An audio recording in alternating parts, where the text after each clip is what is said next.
What's going on, my friend? It's Jeff Newbert from ChasingStrength.com. And in today's video, we are going to discuss the plan for a stronger core and bigger kettlebell numbers. But first, let me ask you a question. Have you ever felt the frustration of banging away at your workouts when you're not seeing as much progress as you expect or hoped? Yeah, me too. I've felt that way often in the past.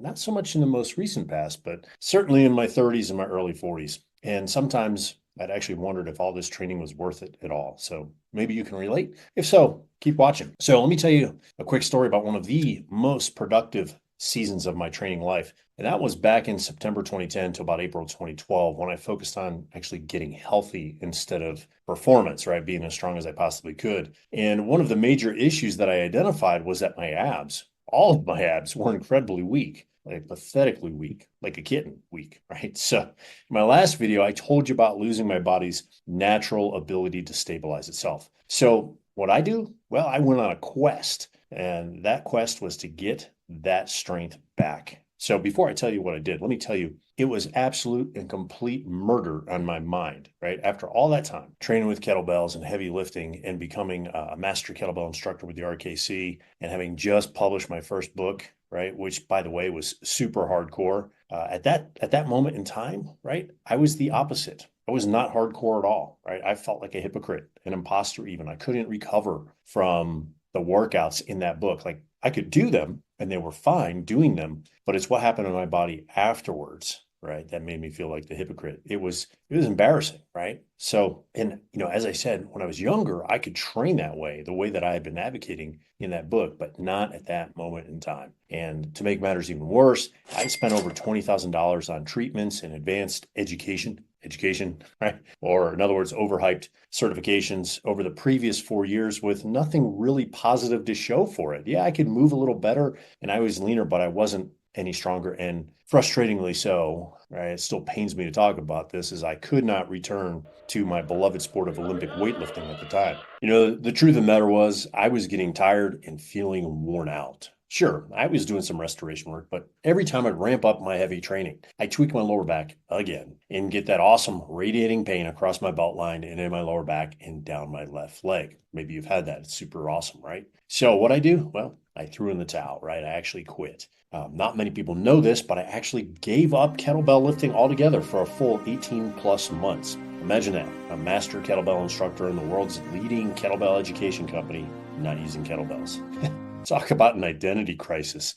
At that time, I was quickly becoming known as the double kettlebell guy. I viewed myself as the guy who picked up heavy stuff and put it down again. In fact, I'd even been the first person in the kettlebell community at large to clean and press a pair of beasts, right, at 48 kilo in each hand, 106 pounds in each hand. But all that was over in that moment. And for that season, I'd chosen to adopt a new identity, so to speak, right? I was about to become a father for the first time, and I didn't want to be the busted up old dad who looked like a grandpa sitting on the sidelines whose son was embarrassed by him, washed up, unable to play ball or wrestle with my son because I was broken down, beaten up, a has-been athlete who destroyed himself chasing dreams of glory, never to achieve them, right? So I decided I was going to get healthy and strong, even if I had to redefine my view of what strength actually was. So all I did was a bunch of reflexive core stability work and hammered my core, especially my anterior chain, right, the front of the body, with good old-fashioned strength work for 18 months. But not just any strength work. Most of it was either floor or supported hanging work based on gymnastics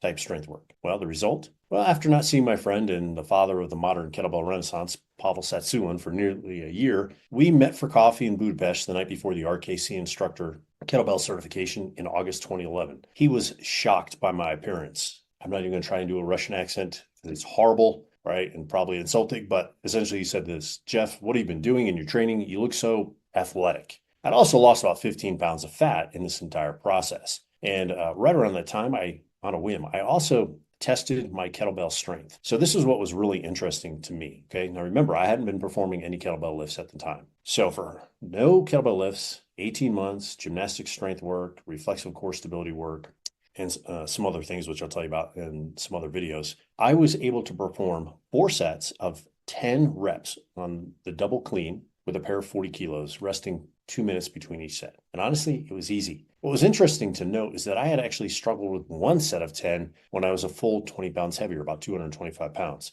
So I was lighter, leaner, stronger, and more explosive from not training with kettlebells, but by focusing on rebuilding my core stability and my core strength through reflexive core stability work and good old-fashioned hardcore gymnastics-inspired interior chain abdominal work. Who'd have thunk it, right? Now, as a side note, I also got my first ever bodyweight pistol, rock bottom single leg squat during this period. Even though I could pistol a 48 kilo kettlebell, I didn't have the core stability to do bodyweight only pistols. I would go down and fall over backwards. Now, why am I sharing this information with you? And more importantly, how can you benefit from it? Simple. If you've been struggling to get stronger in your kettlebell training, or you've been fighting off joint soreness or muscle tightness, or both, that just won't seem to go away or stay away, even though you've been doing all the right things, like mobility work, flexibility work, stretching, that sort of thing, or worse, that soreness and tightness is a result from your kettlebell training, then there's a very good chance your midsection, your core, is nowhere near as strong as it should be. That's why I created a brand new program called Systematic Core Training for Kettlebells. Inside, I will show you how to properly train your core using the SSP model. If you've never heard of the SSP model, don't worry, you're not alone. Here's how it works. The first S is for stability. And in this phase, what we do is we retrain your body's innate stabilization mechanism through reflexive core stability training. This type of training makes you practically injury-proof, especially after you layer on the second S, strength. We build general strength on top of your stability in your body's 3 major chains and 4 primary fascial sling systems, all of which help you move in all 3 planes of motion, almost like you did when you were a kid. And then finally, we stack the P, power, on top of all that. We train your core to perform lots of work, especially resisting movement while moving. Yeah. Sounds kind of like a Zen koan, right? Resisting movement while moving. But when you get inside, you'll know what I mean. And as a side effect, as a side note, what are we talking about? Disease here? Maybe the disease of core weakness. Anyway, so as a side note, that's exactly what happens during your kettlebell training, right? You're resisting movement, primarily torso flexion, right? While swinging your kettlebell. Okay, if you're using one arm lifts, you're also resisting side flexion and rotation. Okay, so while you're pressing or doing snatches or one hand swings or even the Turkish get up. Okay, so the best part about systematic core training for kettlebells, well, you don't have to stop what you're doing. You can overlay this onto your current program, right? You don't have to change a thing if you don't want to. You just bolt it on and watch yourself get stronger and feel your kettlebells get lighter. So if you want to check out this program, make your core stronger, and maybe even look, feel athletic again, maybe even like your old, younger self, well, I'll leave a link to it in the description below. If you found this video helpful, go ahead and click the like button, smash the subscribe button if you're not a subscriber already, share it with a friend who you know could benefit from it, and as always, leave me a comment in the comment section below regarding your thoughts and ideas on core training with your kettlebells, okay? Until next time, my friends, stay strong.